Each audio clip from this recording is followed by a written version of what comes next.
The blood boils in my hands when night falls.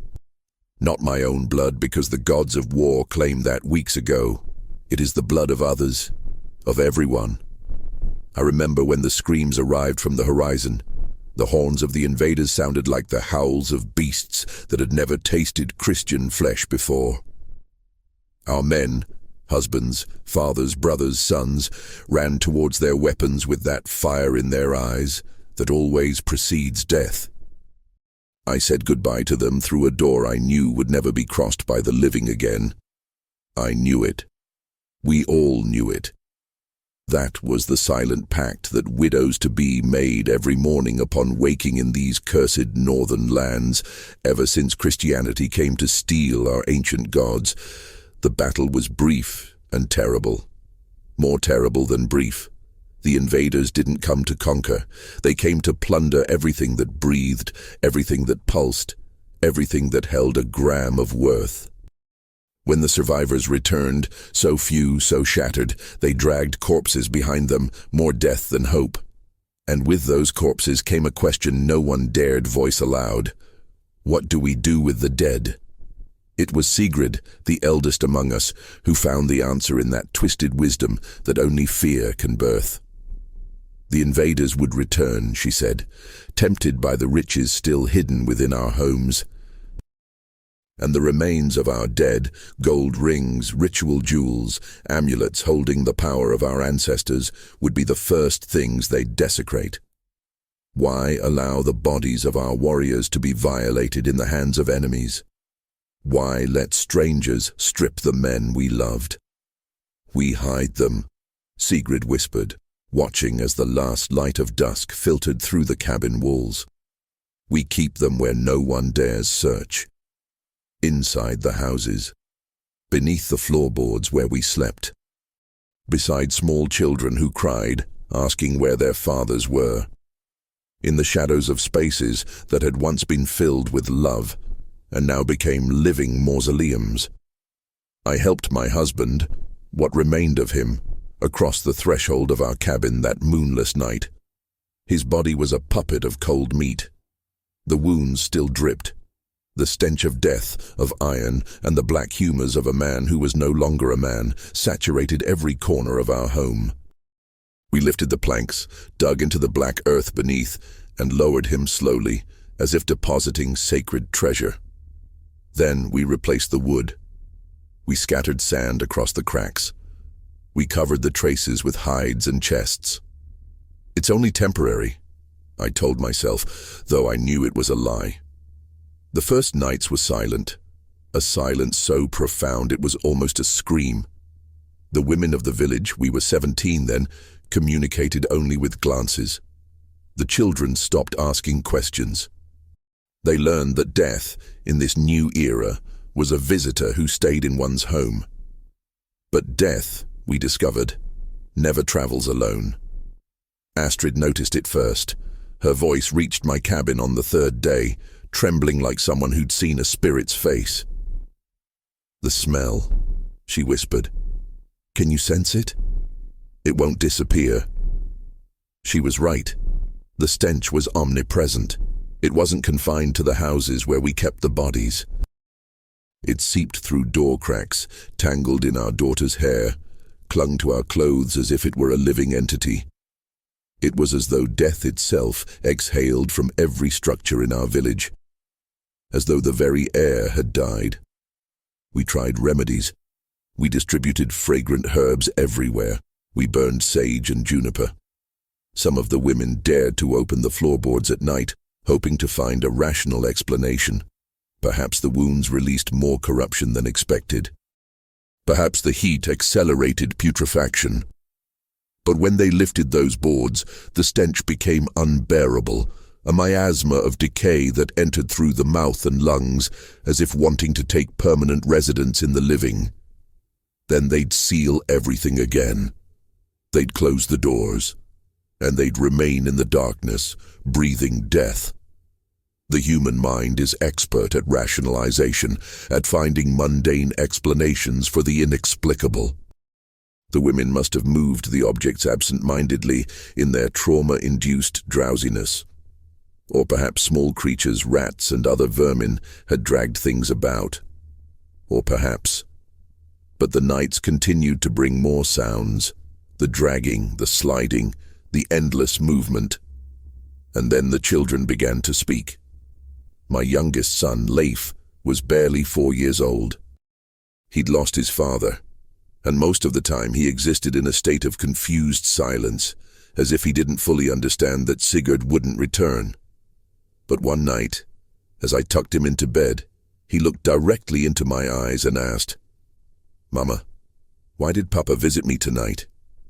Ice descended my spine like someone pouring a bucket of Arctic water directly into my veins. "What do you mean, little one?" I tried to keep my voice steady, though each word came out fractured. "Papa," he insisted, with that brutal honesty only small children possess. "He came when I was sleeping. He touched my face. He was very cold. And he kept whispering my name over and over.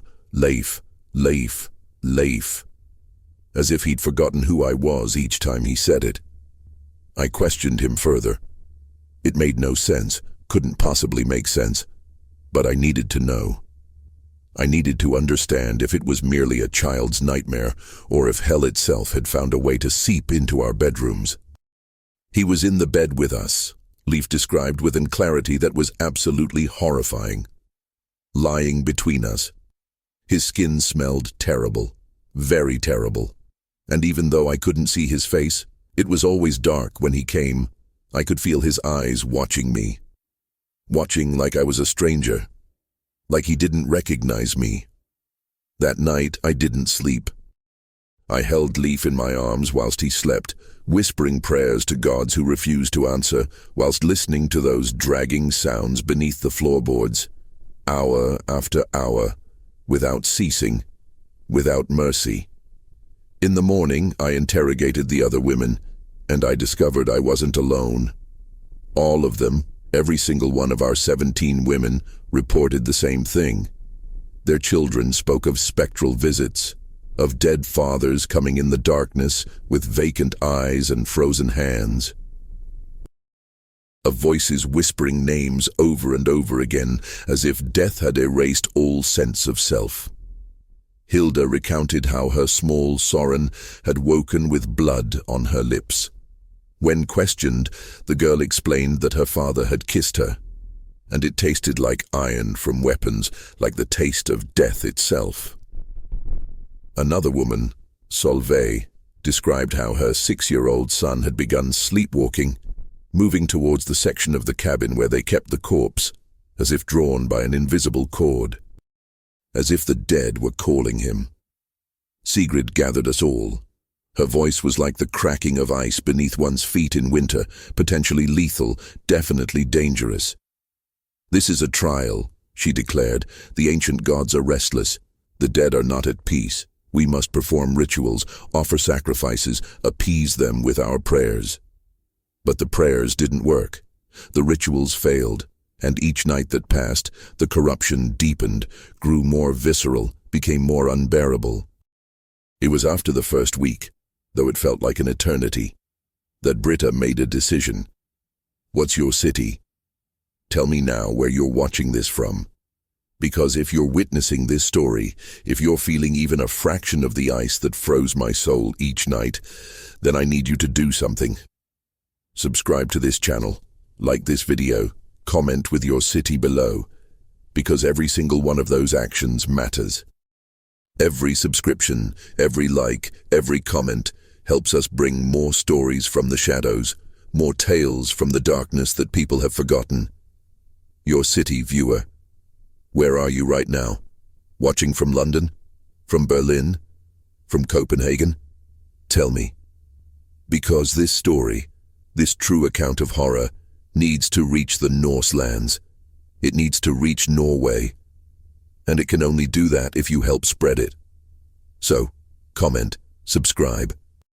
Share this with others who dare to hear the truth about what happened in Sweden in 1743. Britta was the youngest among us, barely 16 years old, widow of the warrior Ragnar. She had no children yet, no bonds keeping her tethered to the terror that was crumbling beneath her feet.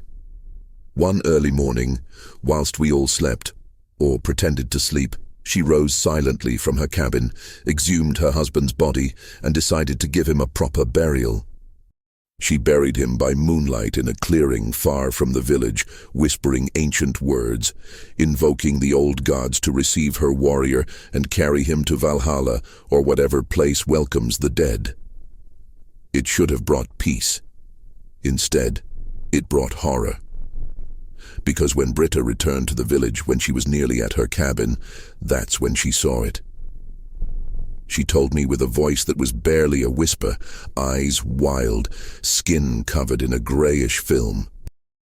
She was sitting in my cabin when I arrived from collecting water at the well. I didn't ask how she'd entered. By then, nothing truly shocked me anymore. "I saw them," she said, gripping her hands until her fingernails drew blood. "When I returned from the forest, all of them, every corpse we've kept." "What did you see?" I needed to know. I needed to hear the truth from lips other than a traumatized child's. They were standing in the middle of the path, all the bodies we've hidden. Every husband, every father, every brother. Standing, though I don't think they were actually standing. It was as if someone was moving them. Like they were puppets whose strings were barely visible in the darkness. Britta breathed in short, gasping bursts, nearly hyperventilating. "They were all looking at me," she continued, "or at least where their eyes should have been. They had no eyes, you understand? Just empty holes. Holes so black you could see eternity through them. And they all pointed at me. They all raised their rotting arms, their skeletal fingers, and pointed directly at me." "What did you do?" I asked, though I suspected the answer. I ran. I ran with all the strength in my lungs, screaming. I should have screamed the moment I saw them, but I was paralyzed. I was so terrified I couldn't move. I just stood there, watching as my beloved dead rose from the ground of the village like they were being driven by some dark force emerging from the depths of the earth. When other women arrived, alerted by my screams, we found nothing, no traces, no evidence that the bodies had been moved. When we opened all the houses, when we lifted all the floorboards, the corpses were exactly where we'd left them. Motionless, still, but with expressions on their faces I no longer recognized. Or perhaps it was that I myself was beginning to lose my sanity. "This must end," Sigrid declared that night. Her voice had lost all authority, replaced by pure desperation. "We cannot live like this. The village is descending into madness. The children have nightmares. The women don't sleep. Soon we'll begin killing each other, thinking spirits possess us." "What do you propose?" I asked, though I knew exactly what she'd say. "Bury them properly, outside the village, far from here. Let them rest in peace, and perhaps, just perhaps, the horror will cease." So we decided to undo everything. One night, when the moon was barely a sliver in the sky, all of us, even Britta, though she trembled relentlessly, exhumed the bodies. We wrapped them in cloth. We whispered prayers we no longer believed would work. And we began the procession towards the forest. That's when it happened. I was near the end of the procession, carrying my husband Sigurd's body in my arms, when I felt we were being followed. Not by one, but by many presences. When I turned my head, I saw it. All the bodies we'd left behind were rising from where they'd remained for weeks, every single one. Each corpse, each putrefied remains, each man we'd buried in death's silence. They were rising slowly, as if awakening from deep slumber, though nothing about that movement was natural. Their heads tilted backwards, exposing gashes in their necks where war wounds had already corrupted beyond recognition. Their arms lifted, not with the grace of the living, but with the jerky, unnatural movement of things that shouldn't move at all.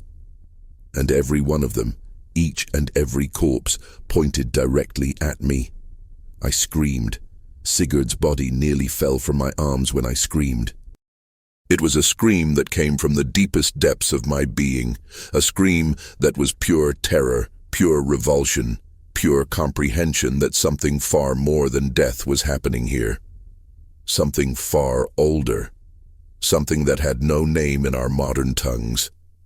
The other women turned, the coffins fell, the half-wrapped bodies of our dead dropped to the ground like puppets whose strings had been cut. And all of us, both the living and the dead, found ourselves in that forest clearing beneath a moon that suddenly seemed much closer, much more red, much more hungry. "Don't look back," commanded Sigrid, her voice sharp as a blade. "Don't look, just run." But it was too late not to look, because at that moment every corpse turned its head towards us. And although they had no eyes, although they were little more than corrupted flesh and bone, somehow they could see us perfectly. We ran. When we reached the village, those of us who managed to escape, there were only 8 of us left, 8 of 17. The others remained behind, trapped between the dead, the sounds of flesh being torn filling the night. We didn't speak about what had happened. We couldn't. The mind rejects certain knowledge, and if we spoke it aloud, if we admitted what we'd witnessed, reality itself would shatter. So we simply existed. In silence. In careful madness, remaining conscious but only of what you could directly touch and feel before you. One of us, Karin, went into the forest days later. We said she was gathering berries. No one ever saw her again. Another, Liv, began speaking to people who didn't exist, maintaining complete conversations with empty air whilst rocking beside the fire. Sigrid simply stopped eating, stopped speaking, stopped being human in any recognizable way, and the sounds continued. The dragging beneath the floorboards, the whispers in the walls, the objects that moved. Everything continued night after night, though there were no longer bodies in the houses. It was as if the presence of the dead had scarred the village so deeply that their physical absence couldn't heal it. The children no longer slept. They spoke of new visits, of their dead fathers coming not just to touch them, but to stay, to seep beneath their skin. They said they could feel the dead in their veins, moving slowly, deliberating whether they wanted to take permanent residence. We decided the village was cursed, that we couldn't save it with rituals or prayers or burials. The curse ran too deep, so we did the only thing left to do. We left. But first we had to burn the houses. They had to burn completely, until nothing remained but ash and memory. We thought fire would purify. We thought the flames would cleanse what had been contaminated by the presence of the dead during those weeks of horror. It was a naive thought. Because when we lit the fires, Sigrid's cabin, the first to burn, seemed to scream. It wasn't the sound of beams collapsing or wood crackling in heat. It was a human scream, a scream of absolute agony, as if the house itself were a living being being burned alive. And that wasn't the worst part. When the flames rose high enough, we saw shadows moving inside the fire. Shadows of human forms, twisting, struggling, begging. We saw what might have been a face pressed against an inner wall, mouth open in a silent scream, eyes wild with someone being tormented by incomprehensible forces. The other women screamed. I screamed too. We tried to extinguish the fire, but it was as if it were fueled by something more than wood. As if the ancient gods themselves were feeding those flames, driving them to consume not just the structure, but every evidence of what had happened inside. We let the houses burn, every single one, until the entire village was a field of smoking ruins, black ash floating in the air like snow from some cursed winter. And then we left. We walked eastward, away from those cursed lands, carrying with us only our children, those who'd survived, and the shattered remains of who we used to be. But the sounds didn't abandon us. Even now, years later, I can hear them. They're not as loud as they were in those early days. They're not as close. But they're there, at the edge of my consciousness, as if the cursed village continues pursuing me through the years, across distances, through every border I've crossed trying to escape. Sometimes, in particularly quiet nights when the world is asleep and I remain awake because sleep became a luxury I learned to discard long ago, I can hear the dragging, the slow footsteps of something advancing methodically, without end. As if my husband Sigurd and all the men we kept in our houses during those horrible weeks continue searching for me, continue following me. The children we had afterwards, because life continues, even after horror, because fertility's curse doesn't stop just because we've witnessed too much. They speak of cold in certain nights. They speak of shadows moving in their peripheral vision. They speak of voices whispering their names, calling to them. Some say it's inheritance. That trauma transmits generation to generation, that the children and grandchildren of those cursed widows also carry the scars of what occurred in a village whose name no one dares speak anymore. But I know the truth. The truth is far darker and far more terrifying. The truth is that the village was never truly abandoned. That although we left physically, although we walked far, although we burned every structure of stone and wood, something of us, some part of our souls, remained behind. And what remained changed. It corrupted. It became something that wasn't human, something that was an echo of humanity, a twisted reflection of the pain and suffering we'd left in that earth. Years later, according to travelers who occasionally pass through those regions, the land where the village once stood is completely barren. There are no buildings, no traces of civilization. Only desolate terrain, greyish, as if the very atoms of the soil had been corrupted by the malevolence that gestated beneath its beams. But the sounds continue. The travelers confirm it. On warm nights, when the earth exhales its miasmas, you can hear voices whispering from the ground. You can hear footsteps dragging, moving endlessly across the barren land. You can hear echoes of a tragedy unresolved, of a horror that continues night after night, decade after decade, perhaps forever. And I know in the deepest part of my being, in that place beyond rational thought, in that space where consciousness touches the incomprehensible, that the village still waits. It waits for someone to make the mistake of returning. It waits for someone to attempt reclaiming those lands, for someone to attempt building again in that cursed place. And when that happens, because it will, because humanity is repetitive in its errors, the sounds will grow louder. The dead will emerge again, not as ghosts, but as a pure extension of the corrupt will that has grown in that place across all these generations. And what happens then will be so terrible that it will make pale the horrors that we, the widows of the hideaway, experienced.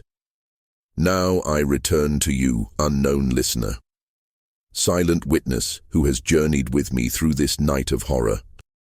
Tell me, from what city do you come? From what corner of the world do you hear these words that are too true, too visceral, too dark to be entirely false? Because I need you to testify to this. I need you to carry this story with you, not because it's entertainment, though it is, at the highest price to your sanity, but because it's a warning. Cursed lands exist, places where suffering has driven itself so deep that it alters the very nature of reality. And if your path ever leads to such a place, if your journey ever takes you to terrain that seems too grey, too quiet, too expectant, don't go. Don't open the doors of empty houses. Don't lift the floorboards of wooden floors. Because beneath those houses, beneath that earth, the dead remain. And in the darkness, night after night, they continue searching. And now I ask that you do something for me. Something that perpetuates this truth. Subscribe to this channel. Leave a comment with your city, your proof that someone, somewhere, has listened. Like this video, because each one of those actions is a ritual that reinforces the memory of what occurred, that prevents these cursed truths from being forgotten. Because when the dead are remembered, when their stories are told, when their horrors are transmitted voice to voice, screen to screen, on some cosmic level, something changes. Perhaps it's not enough to save the village. Perhaps it's not enough to relieve the suffering of the widows who once lived there. But it's something. It's resistance against the darkness. It's a collective scream that says, "This was real. This happened. And no one will ever forget it." After everything, after all I've shared with you, the final question is the simplest and the most terrifying. Where do the dead go when they awaken? It's a question with no answer. Because if it had one, it would be knowledge too horrible for the human mind to contain. But if you listen carefully, if on some particularly cold night you find yourself awake when you shouldn't be, if you feel that specific cold that comes not from climate, but from something far older and hungrier, then you'll know. Then you'll understand why the dead wait. And perhaps, if you're fortunate, or unfortunate depending on your perspective, you'll discover where they finally went. The widow's hideaway remains, and it will remain, waiting forever.